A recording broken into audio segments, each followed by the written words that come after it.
Yo, what's up guys, my name is Hakiii, and in this video we're gonna look at the most useless things in GTA 5 Online. Some of these things are actually so stupid that you might get a little laugh out of this too. Now if you go on to enjoy this video, be sure to drop a like, subscribe if you guys are new so you never miss any more awesome videos like these. Don't forget to turn on the notification bell as well, and let's get straight into it. So starting off this list, we have a pretty interesting one. We have singing in the shower for RP.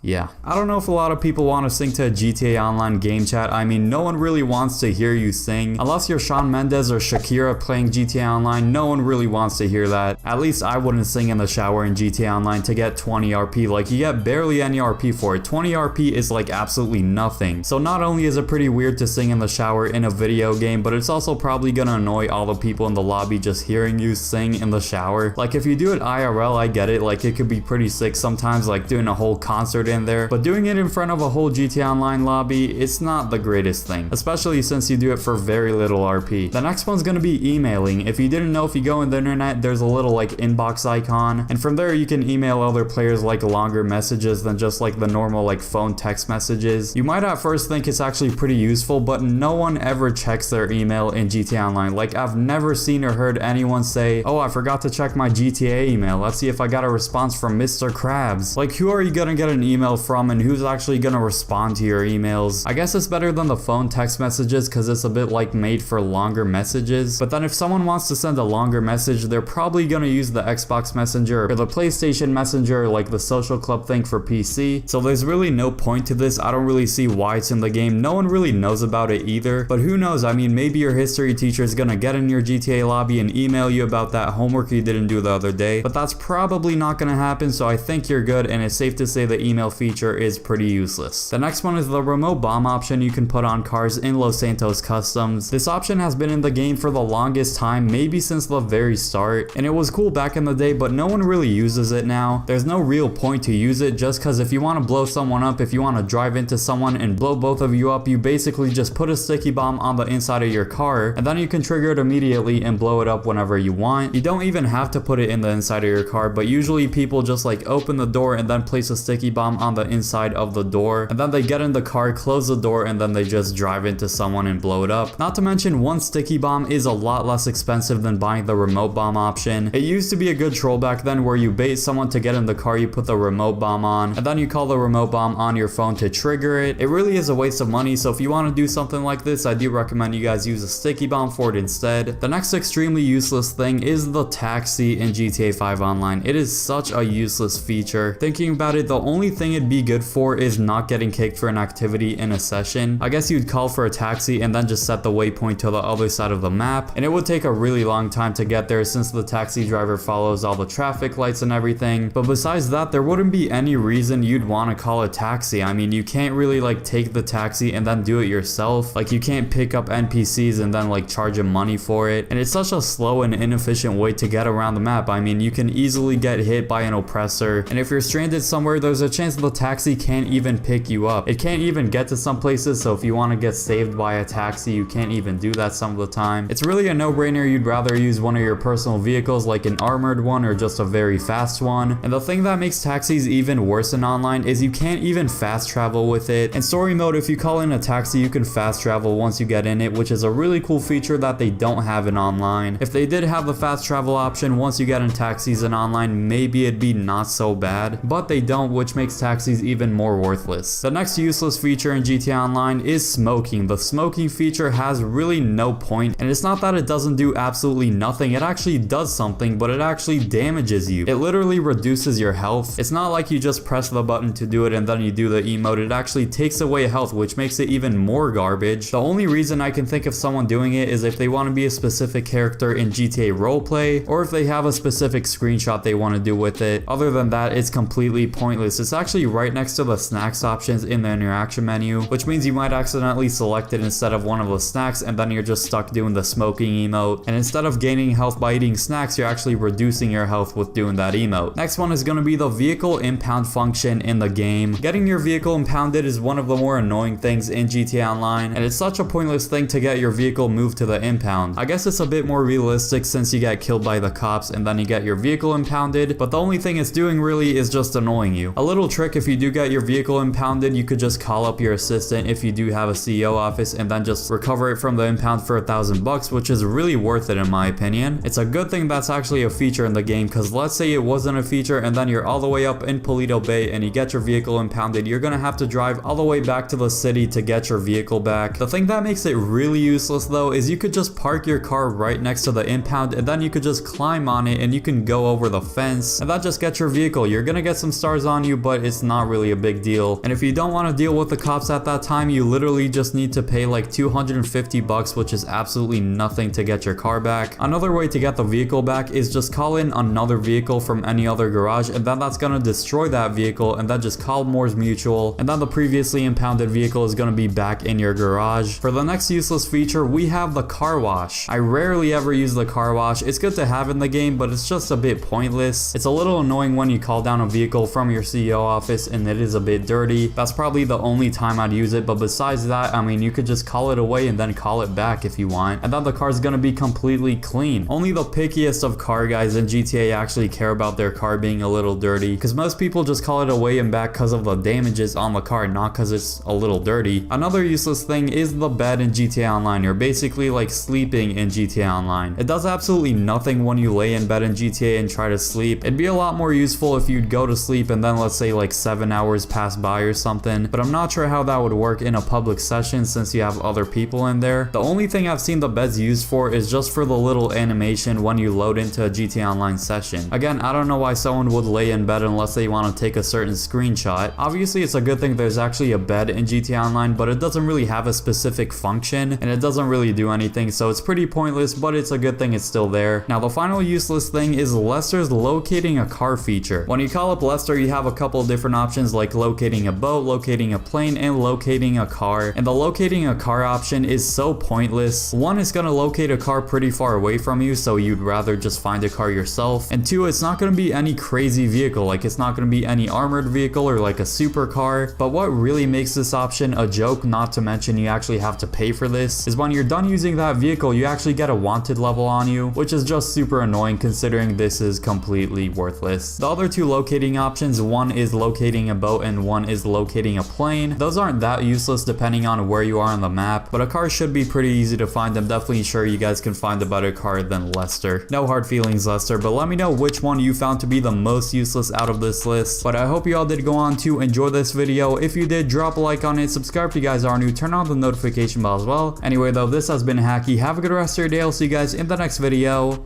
and peace.